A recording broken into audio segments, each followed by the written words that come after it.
Bonjour à toutes et à tous, j'espère que vous allez bien. On se retrouve pour le brief du vendredi 21 juin, il est 8h19. Aujourd'hui on va parler donc des news économiques, du ratio long and short, du funding open interest, des liquidations. On regardera ce que font les whales en finissant par l'analyse technique de Bitcoin. Mais avant ça, on va tout simplement analyser le trade qu'on a pris hier. C'était assez flagrant comme trade. On a eu retour zone OTE de ce mouvement après avoir fait donc une continuation baissière. Tout simplement, si jamais on se met en 1 heure, c'est beaucoup plus flagrant. On va se prendre le petit stylo, hop, pour que vous compreniez bien.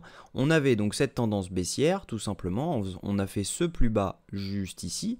Donc derrière, c'était tout naturel de revenir chercher une zone OTE pour derrière pouvoir repartir. Donc voilà un peu le plan. Je vous l'avais donné hier, il était parfaitement exécuté. Je vous avais dit qu'on reviendrait autour des 66 300, 400 et derrière, on pourrait ravaler toute cette mèche. Donc c'est exactement ce qui s'est passé. Si vous voulez regarder la vidéo d'hier, c'est vraiment intéressant de voir le setup se réaliser parce que tout simplement, on est toujours en tendance baissière. On fait des plus hauts de plus en plus bas, ok. On continue et des plus bas de plus en plus bas, toujours. Et là, on est toujours en tendance baissière. Et pour valider une tendance haussière, il faudra qu'on fasse un plus haut de plus en plus haut par rapport à l'ancien plus haut. Donc voilà, on pourra recommencer à faire des plus hauts, etc. etc. Et là, on verra que les plus hauts sont de plus en plus hauts, les plus bas sont de plus en plus bas, etc. etc. Donc voilà un peu pourquoi c'était bon de shorter. Et il n'y a toujours pas de long à ouvrir, même si, voilà, moi j'ai tenté un petit scalp hier qui est passé. J'avais tenté juste ici, sur la prise de liquidité ici, parce qu'on avait eu un changement de tendance en M1. Donc je suis rentré là et je crois que je suis sorti au-dessus de cette mèche. Donc ça a fait un RR de 2, mais je le call, ces trades là je les call pas parce que c'est des scalps, il n'y a même pas le temps de les prendre, le temps que j'écrive le message, le trade est déjà parti, donc ça ne sert à rien que je les donne parce que vous allez rentrer soit trop tard, soit au moment où on a TP, soit je reprends une décision de BE et au moment où vous rentrez j'ai déjà BE. Donc ça sert à rien que je call ces trades là. Le mieux étant de call ce genre de setup où vous avez le temps de rentrer, vous avez le temps de prendre des décisions, d'analyser, etc. Là, c'était tout call sur le Discord qui est 100% gratuit, donc n'hésitez pas à le rejoindre. Le lien est en description de cette vidéo. Donc voilà un peu pour ce qui s'est passé hier. Maintenant, on va regarder ce qui peut se passer aujourd'hui. Au niveau des news économiques, aujourd'hui on va avoir donc le PMI manufacturier en France. Clairement c'est pour notre culture générale, on n'a rien, ça n'a aucun impact sur les cryptos. On va avoir également le PMI manufacturier aux États-Unis. En revanche, lui, il a un impact direct sur le dollar, donc par conséquent sur tous les marchés en général. Et on va avoir surtout à 17h le rapport de la politique monétaire de la Fed.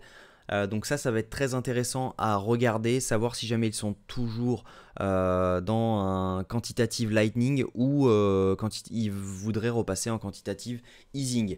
Je vous invite à regarder les définitions sur internet si vous ne savez pas ce que ça veut dire. Donc on va voir ça si jamais c'est toujours là-dessus et ça peut être plutôt intéressant. Au niveau du ratio long and short, on a une augmentation du nombre de longues. On a encore 2% de longues en plus par rapport à hier. Donc clairement, ça commence à faire du bruit. On a plutôt des gens qui retirent ces shorts. Donc c'est plutôt un peu pour ça, parce qu'on a en revanche que 50 millions de longues en plus par rapport à hier. Mais voilà, on a beaucoup moins de shorts. Donc on a pas mal de personnes, à mon avis, qui prennent profit sur les shorts.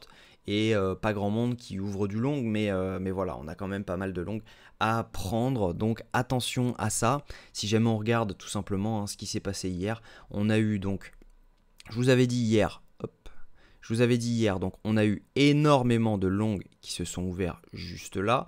Donc ça a expliqué moi ma prise de position là-dedans parce que en fait c'était tout était aligné, on était en zone OTE, les gens longues, des liquidations à la baisse, tout était aligné. Donc du coup c'était naturel de venir faire un dump comme cela.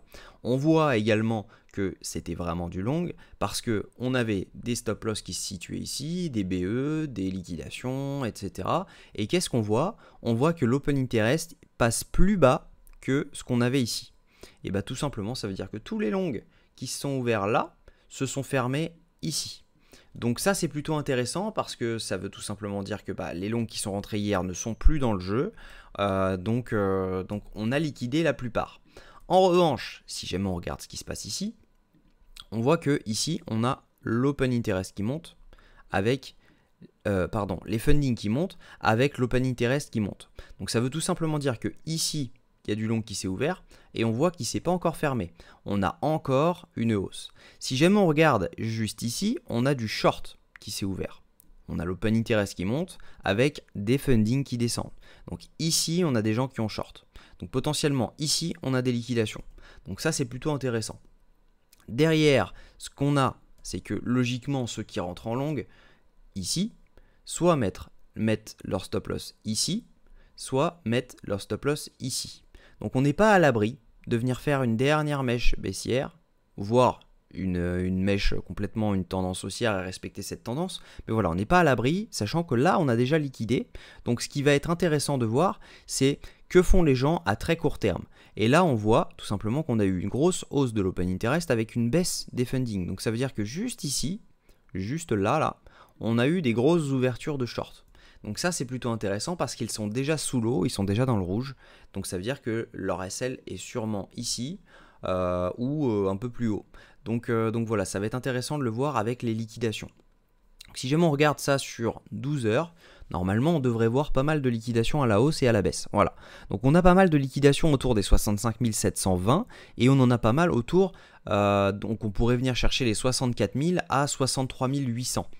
Donc ce qui nous donnerait tout simplement, hop, si jamais je reviens ici, 64 800, ça nous donnerait en fait juste une mèche sous cette mèche-ci.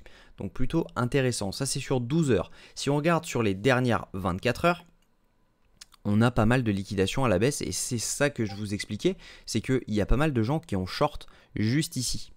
Et là, c'est plutôt intéressant.